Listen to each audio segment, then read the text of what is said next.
No, no, no, no. Welcome into another edition of The Show with Kerry Peck. It's Wednesday, February 5th, post-Super Bowl report edition. In case you missed it, in case you weren't watching the game, or you were stuck in traffic or something, you missed your flight or something, the Seattle Seahawks won a whopping 43-8. So I think a key play was the safety that happened in the 12 seconds of the game.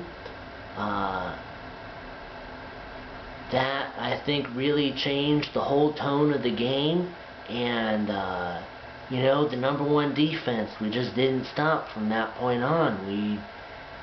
We shut down Peyton Manning and the number one offense, as the media likes to say about them. So today they had the victory parade out in Seattle. I think something like 700 people showed up, maybe 700,000, I don't know. But a bunch of people showed up. They clogged the streets down there. It went from the Space Needle all the way to CenturyLink Field, and just good videos from that. If you want to check out some good videos from that, log on to king5.com. That's the NBC affiliate out there in Seattle, and they have, I think, like 5 or 6 different videos from that, because they had reporters on the street and whatnot. And anyways, I think, a lot of people have been asking, well, is this the start of a dynasty? Can they come back and win another one, or maybe win 2 more?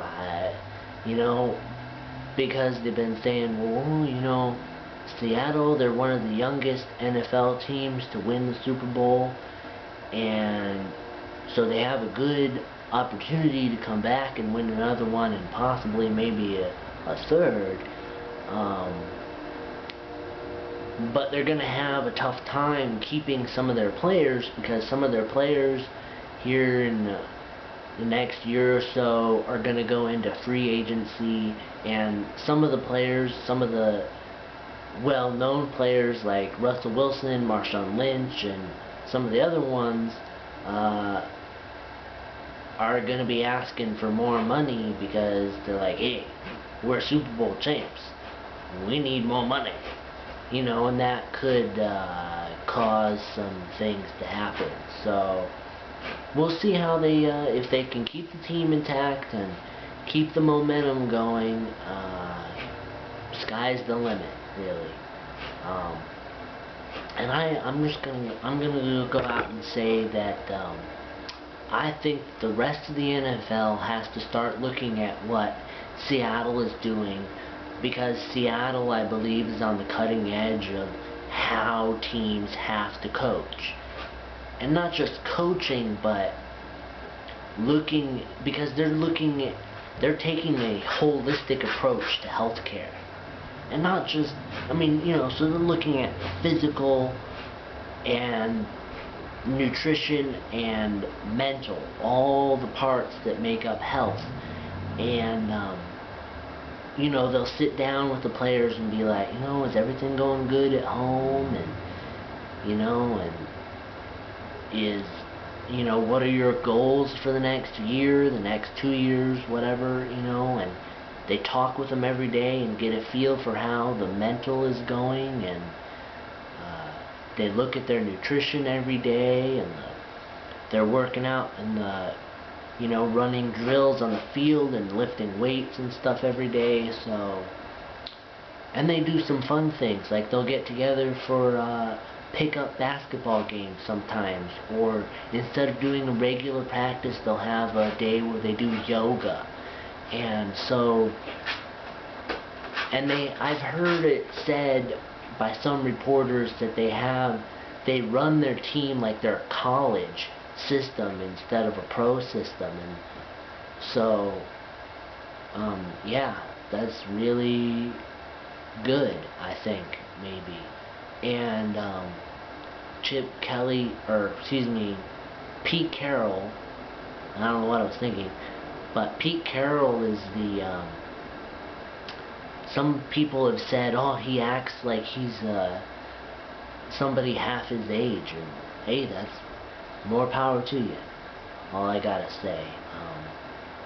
And I gotta give a shout out to the Salem, Oregon Buffalo Wild Wings. That's where I was hanging out watching the Super Bowl. They got traditional wings and boneless wings and a bunch of different dry rubs and sauces, and you can mix them up however you like. And they got burgers and flatbread pizzas and beer and soft drinks. And if you're a sports fan, you need to get your guys together and head out to Buffalo Wild Wings for a night.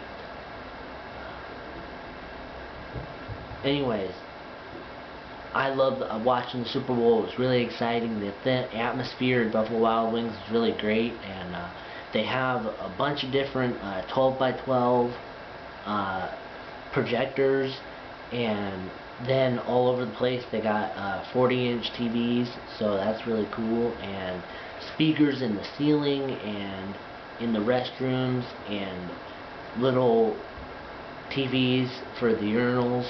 So for the guys, that's great. I don't know about what they had in the women's, because I didn't go in there. I'm not allowed to go in there anyways. But yeah, great atmosphere, and during every commercial break they had raffles going on, so that kept things fun and interesting. Yeah. I'll go back to so bringing on back to Friday. It was my dad's birthday, so shout out to my dad.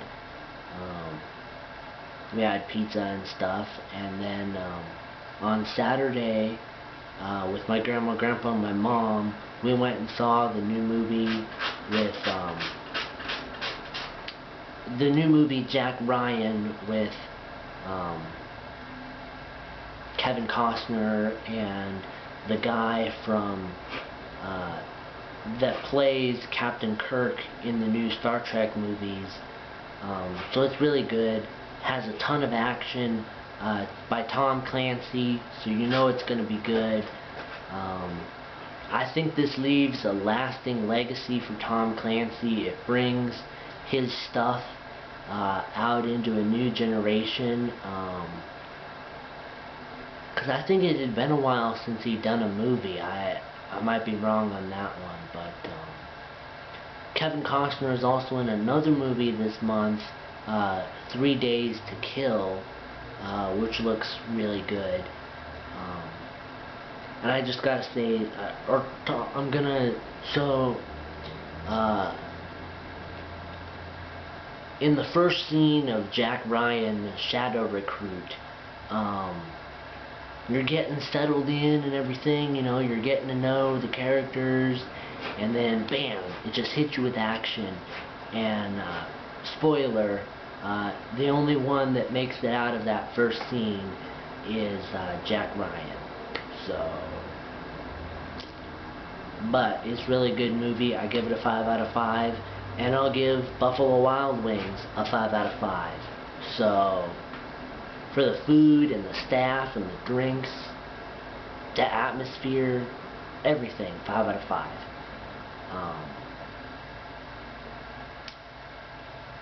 So last week, kind of this week, was the start of the Chinese New Year, and it's the year of the horse. So if you're a horse lover, kudos to you. Go out, celebrate, pamper your horse, do whatever. What's interesting to note is that we celebrate our New Year for like 2 days, really, and they celebrate theirs for like 15 days. So yeah, there's a thing where they hand out red envelopes that got money in them, and that's supposed to be for good luck and good fortune in the new year. Yeah, I don't know when you're supposed to open those or whatnot, but yeah. So,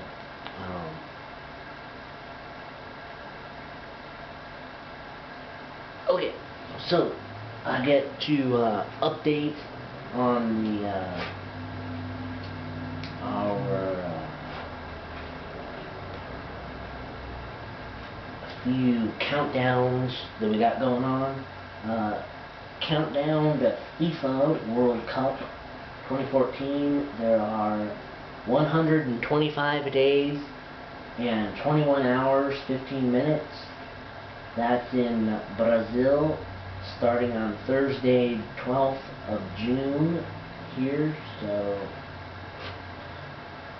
and then we are inside of 1 day and 15 hours till the kickoff of Sochi Winter Olympic Games. So I know some of the athletes are already there, and some of the competitions are going to be starting tomorrow. The opening ceremonies aren't until Friday, so periodically throughout the games, I'll try and get a medal count out there to you guys. Let's see. Oh, we gotta get to movie trivia question here. So I'll read it, and then I'll give you, like, you can pause it for like 5 seconds or however long it takes you to write an answer, and then come back and hear the answer. And I'm sorry if I butcher this name, but anyways, Emmerich Pressburger is the first and only screenwriter to have Oscar nominations in 3 different screenwriting credits in the same year, 1942. Can you name the movies? Okay. Alright, welcome back to those of you that chose to pause and write down an answer or a guess. The answer is The Invaders, Best Original Story, and Best Adapted Screenplay, and One of Our Aircraft is Missing, Best Original Screenplay. So there you go, there's that. Alright, yeah.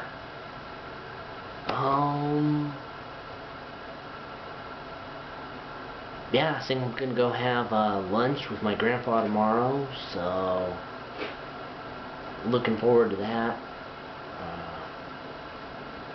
Anyways, yeah, just as always, remember to be courteous and kind to everybody on the internet, and have a nice evening.